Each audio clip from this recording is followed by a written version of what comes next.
Beowulf, translated by Lesslie Hall. Book 1. The Life and Death of Scyld. Lo, the Speardane's glory through splendid achievements, the folk king's former fame we have heard of, how princes displayed then their prowess in battle. Off Scyld escaping from scathers in numbers, from many a people their mead benches tore. Since first he found him friendless and wretched, the earl had had terror. Comfort he got for it, waxed 'neath the welkin, world honour gained, till all his neighbours o'er sea were compelled to bow to his bidding and bring him their tribute. An excellent atheling. After was born him a son and heir, young in his dwelling, whom Godfather sent to solace the people. He had marked the misery malice had caused them, that reaved of their rulers, they wretched had erstwhile long been afflicted. The Lord in requital, wielder of glory, with world honour blessed him. Famed was Beowulf, far spread the glory of Scyld's great son in the lands of the Danemen. So the carle that is young, by kindness rendered, the friends of his father with fees in abundance, must be able to earn that when age approacheth, eager companions aid him requitingly. When war assaults him, serve him as liegemen. By praiseworthy actions must honour be got 'mong all of the races. At the hour that was fated, Scyld then departed to the All-Father's keeping, warlike to wend him. Away then they bear him to the flood of the current, his fond-loving comrades, as himself he had bidden, while the friend of the Scyldings word sway wielded, and the well-loved land prince long did rule them. The ring-stemmed vessel, bark of the atheling, lay there at anchor, icy in glimmer, and eager for sailing. The beloved leader laid they down there, giver of rings, on the breast of the vessel, the famed by the mainmast.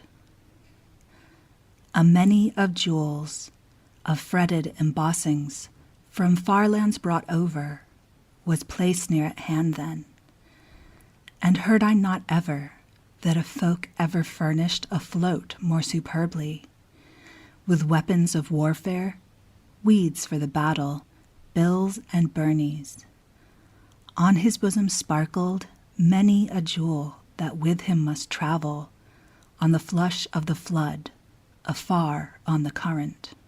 And favours no fewer they furnished him soothly, excellent folk gems than others had given him, who when first he was born outward did send him, lone on the main, the merest of infants. And a gold-fashioned standard they stretched under heaven high o'er his head. Let the home currents bear him, seaward consigned him. Sad was their spirit, their mood very mournful.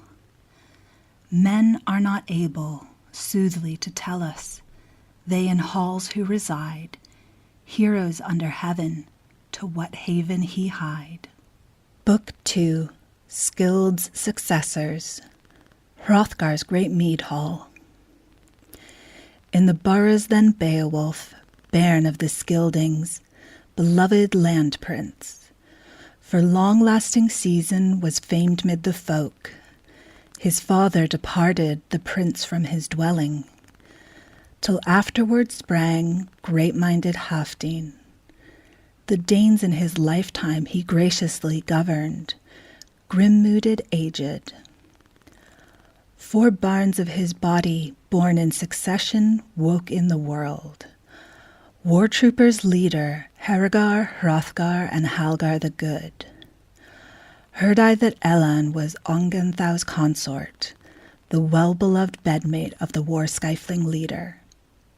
Then glory in battle to Hrothgar was given, waxing of war fame.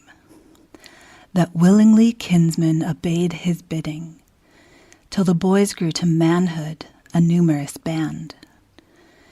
It burned in his spirit to urge his folk to found a great building, a mead hall grander than men of the era ever had heard of, and in it to share with young and old all of the blessings the Lord had allowed him, save life and retainers. Then the work I find afar was assigned to many races in Middle Earth's regions to adorn the great folk hall. In due time it happened, early 'mong men, that 'twas finished entirely, the greatest of hall buildings. Heorot he named it, who wide-reaching wordsway wielded 'mong earlmen. His promise he brake not, rings he lavished, treasure at banquet. Towered the hall up, high and horn-crested, huge between antlers. It battle waves bided, the blasting fire demon, ere long then from hottest hatred must sword wrath arise for a woman's husband and father.